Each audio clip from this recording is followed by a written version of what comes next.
Welcome. We're so glad you're here. We're Group 2 and we will be discussing all things coffee with you today. We will analyze the inequality and exploitation that underlines the coffee industry and examine efforts to make changes. We will also analyze how disposal and packaging methods are unsustainable and offer possible solutions to this. First, we will begin with a general introduction about coffee, followed by a brief discussion of the various elements as well as the critical issues that persist in the coffee industry. We will examine the following issues: production, packaging, consumption, and disposal. We will highlight subjects such as exploitation, fair trade tokenism, commodity fetishism, and sustainability. Coffee is the most popular drug in the world. It has become a part of the daily diets and social rituals of middle class consumers in wealthy European and North American countries. It is one of the most consumed products in Canada and is a global commodity that has large economic importance for the countries that import and export it across the world. The coffee industry is underlined by extreme wealth inequality and the exploitation of producers by employers. Fair trade initiatives have been inefficient in improving the working conditions and pay of farmers. As a result of the high demand for coffee, issues of sustainability in packaging and disposal methods are dire. Common issues include the use of plastics in packaging and the effects of spent coffee grounds in landfills. Coffee beans must be grown and harvested by farmers before being sold as a package on your local supermarket shelves. So, what really goes on behind the scenes? 80% of the world's coffee is grown by smallholder farmers. Many of these farms use migrant laborers to operate their coffee bean farms. These workers face many difficulties such as lack of equipment, unsafe knowledge and safety practices, illegal low wages with long hours, and increased dangers to their respiratory systems from exposure to chemicals, pesticides, and dust. Farmers are unable to purchase the necessary equipment to work safely and efficiently on the fields because they are underpaid by their employers. They are exposed to dust while processing green coffee beans, which sensitizes them to work related allergic symptoms such as respiratory disease, skin rashes, or lung cancer. The extensive use of pesticides has created unsafe handling practices on the fields. Exposure to chemicals and pesticides also contributes to the degradation of their lungs and increases their chances of developing lung cancer. They cannot protect themselves without the funding for proper equipment. Migrant workers are also often unable to sign fair wage contracts, which leads to employers exploiting them. Farmers are also being illegally underpaid while working long hours. They work well over their intended shift with no overtime pay or extended periods of rest. This deteriorates their physical and mental health. The global coffee industry generates more than $200 billion per year, yet the average farmer's income has not changed in the past 20 years. Some have even declined when considering higher farming costs, inflation, and an overall beaten down economy. The majority of consumers of coffee live in Europe and North America, where coffee is not produced. Coffee producers are usually from Asian, African, and South American countries.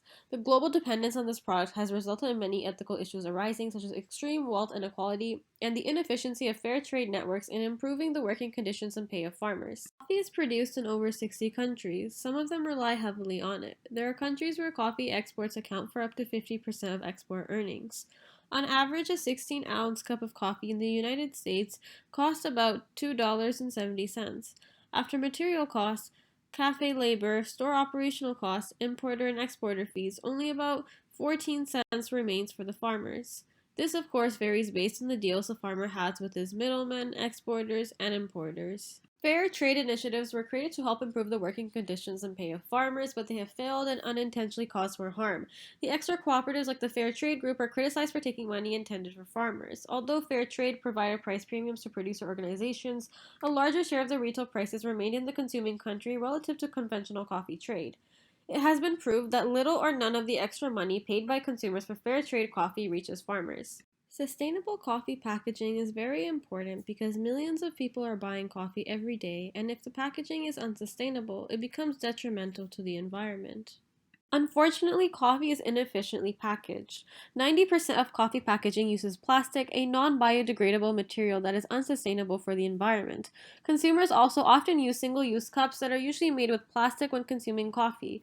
On average, between 2.5 and 10 billion single use cups are disposed of every day. These cups always end up in landfills, which are harmful for the environment.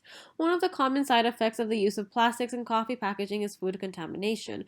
The short term implication of consuming coffee with these materials may not be immediately visible in the lives of individuals. However, over time, there is likely to be a buildup of these harmful components in people, especially those who drink coffee regularly.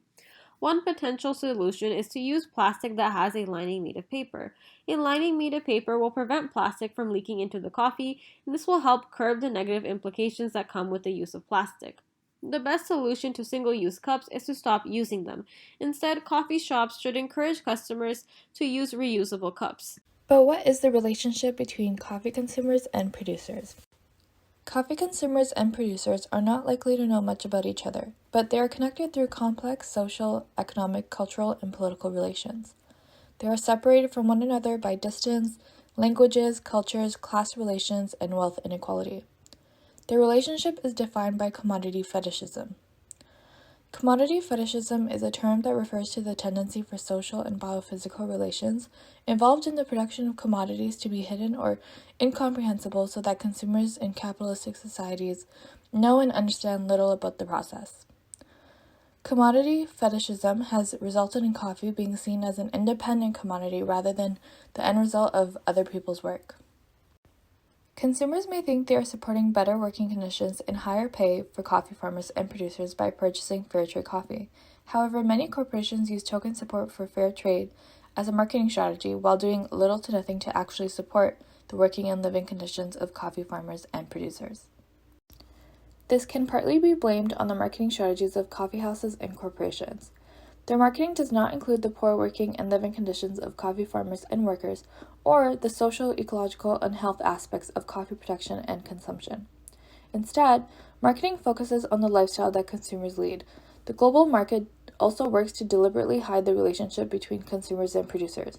By doing this, the market is able to prevent consumers and producers from learning more about each other, and thus make the hierarchies and power relations in the coffee industry obscure.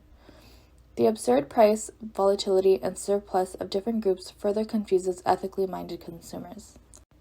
Coffee is adored by consumers, but not by the environment. We will talk about how we can change that, but first let's look at the importance of addressing disposal outside of just packaging. When many of us think about waste and disposal, we think of packaging, and for good reason. Our roles as consumers begin and end with purchasing, followed by disposing of what the goods came in.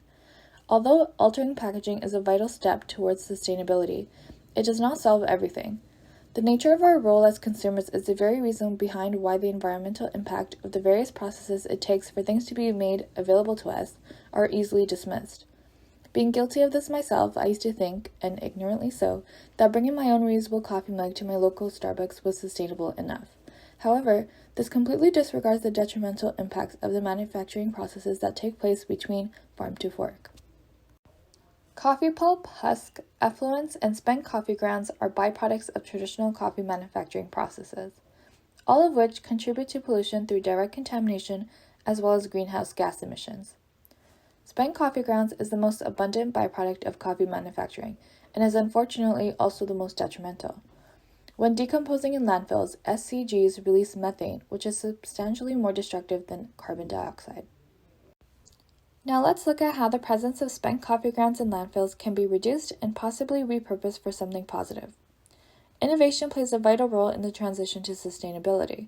Businesses of all sizes have found ways to recycle spent coffee grounds, thereby reducing its presence in landfills.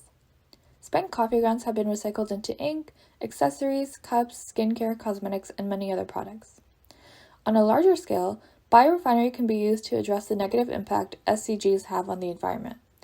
Biorefinery is an incredibly innovative and sustainable process of essentially repurposing biomass. Through biorefinery, spent coffee grounds have demonstrated great potential to be used in biosorbents, biodiesel, bioenergy, fertilizer, and even in construction materials. Biodiesel and bioenergy are cleaner and more sustainable forms of fuel and energy. Biosorbents are materials that remove contaminants from solutions. Through biorefinery, spent coffee grounds can be successfully optimized to reduce its environmental impact as well as that of other industries. Now you may be left thinking, sounds great, but how do we implement this on a global scale? Which is a great question. How do we incentivize large corporations to move towards implementation? Well, consumers possess an immense reservoir of untapped influence. Without consumers, successful corporations would cease to exist. The most effective way to force large corporations to prioritize sustainability is through a push for a bioeconomy driven by a rise in conscientious consumer culture. A bioeconomy where coffee, fuel, energy corporations, and governments work together to reduce their carbon footprints while maximizing profits. Coffee corporations can sell their SCGs instead of disposing of them in landfills to biodiesel and energy companies that can then use biorefinery to their benefit. A bioeconomy would champion the maximization of profit while practicing sustainability, because sustainability and making money does not have to be mutually exclusive. Before you go, let's recap. The production and consumption of coffee is underlined by the deep inequalities that capitalism has created in the world. Coffee farmers are being exploited through extremely low wages, long hours, as well as unsafe working conditions that negatively impact their health. Neoliberalist marketing conceals the injustices in the coffee industry by creating and perpetuating commodity fetishism. Companies have commodified the demand for fair trade coffee while doing little to address the issues that persist. Coffee travels many miles to be readily available for consumption, and we must acknowledge every step. A shift to conscientious consumerism is critical in spearheading environmental and labor issues. Thank you for listening.